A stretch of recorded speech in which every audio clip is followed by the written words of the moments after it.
Hey, look, it's gadget time now. Thanks, Nadine. And today we're going to focus on gadgets for the littlest of girls.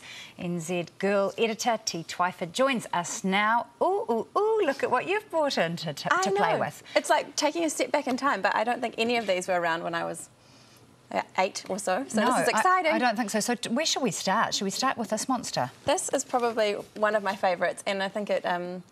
I would never have probably been able to have this when I was 8 years old. I think I was more into kind of toy boy, not toy boy. Tomboy. Tomboy. Isn't that a little slip of the tongue? Toy boy things. Toy boy things.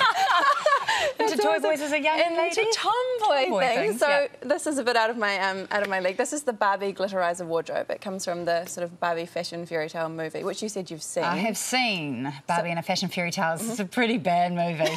It's about Barbie, and she just has to stand up for her rights, and she goes to her to her designer auntie in France. Fantastic. And designs clothes. So what actually happens with this? This is, so you open up the wardrobe from the side, you'd pop Barbie inside, you'd cover her in some stickers. So we just pop her in there. Pop her in there. Close the door. Because the fairies in the movie had a special power to glitterize things. So they, well, now you get the special power, so we'll just wedge Barbie in the wardrobe. It's like becoming... It's a little bit weird, isn't it? And then push the little button under here. And, oh no, why isn't it working? Have we not shut it? We don't want glitter everywhere. Her finger's trying to get out. You remember glitter everywhere? Have you ever been somewhere when you've got glitter stuck all over you? No, we can't get it. Maybe if we take her out and just close the door. Anyway, so glitter would go everywhere, and it went all over my house. My house is a glitter storm. It's now all over you. Okay. Oh. Maybe we've lost the on switch. We're going to get to There we go. play. Woo! Glitter everywhere, so it's an absolute... I think if I was 8, I'd be all into getting glitter. But this is everything. This is a pricey piece of It is. I mean, it equipment. starts at about 110 as the recommended retail price, but doing some online research, I found it was down to about 50 or 60 if you shopped appropriately. Basically, for a mum, this is a fan, a box and some glitter, isn't it? Plus some stickers. But I mean, it's contained at least. Like if you had the glitter in a hairdryer, well, I mean... Contained? If you covered in glitter. Glitter in a hairdryer, you'd be all over your room. So, yeah, that's the Barbie glitterizer wardrobe. So you can... It's like you can become part of the DVD for $100. It's. I think it's possibly, yes. Let's move on. Next one. What should we look at next?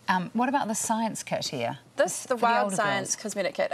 This has sort of been introduced as a way for girls to kind of play around in a kind of science way, but make cosmetics. This kit lets you make a clay treatment mask and a cooling mask on your face. So it comes with clay, a little gel base, a nutrient base, some fragrance. You can choose to add that if you don't, or if you don't want to, and then some colours as well. So last night I whipped up a little clay treatment. And did you try it on yourself? I'm yet to try it on myself. I did do what they recommended, the little allergy test on the...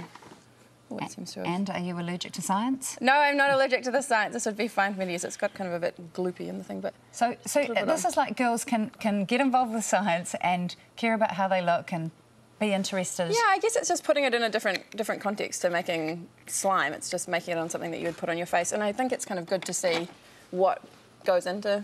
kind of what you're putting on your... Do you think it's going to appeal to the market? What sort of price is it? The kit started about 50, so I guess it's a good gift if you're looking for something kind of different. An educational, yet girlish kind of a gift. Yeah. What about this little puppy? He looks not so much educational, but just cuddly. Fluffy. Well, I did some further research because these seemed really obvious to me as a sort of mid-20s girl that would be of interest to girls, but I found out that what any 8-year-old girl would be really interested in is these Moshi monsters, and it's this kind of online social networking site.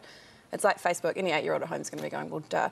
There's 25 million of them online using Moshi monsters, and they've just released a line of toys. So there can be anything from these little sort of talking soft toys to these smaller things you can put on your hat, on your school bag, little kind of plastic wrap toys. They're just massive. If you've got 75 million girls...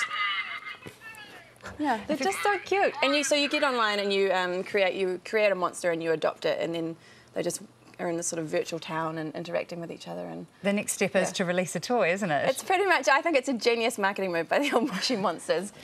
But the good thing about having a toy is that they also come with special codes, so you're able to unlock sort of secret areas in terms of the online. And they are quite cuddly. Let's just have a little listen. What's he saying? This one makes it sound easier. This little rabbit. I made a little rabbit like this, but it was purple. Okay, so this is... I can't actually... You can never understand what they say. Yeah. Okay. So these are Moshi monsters, and I'm sure that... The 8-year-olds will go crazy if you're looking for a birthday gift. Okay, what about last one? The last one is Zubos. These I thought they were kind of cute, so they're kind of like marbles in a little ball. And then when you stick them on their little habitats, which is their home, then they... Like a habitat, but it's happy? Happy. Then they just kind of release and become... So that's like a little animal. There's ones with little ears, like a rabbit, and They're just, yeah, they're little and cute, and you can kind of collect them and collect multiple happy cats. And if they're little, I'm hoping they're cheap. What sort of? Yeah, so they start from $15 for a little Zubo and a little happy cat, but you can get entire worlds for your Zubo. Of course you can, T. Twyford. Thanks so much for revealing the world of girldom to us a little more today on Breakfast. You can find out the details of all those girl gadgets at nzgirl.co.nz.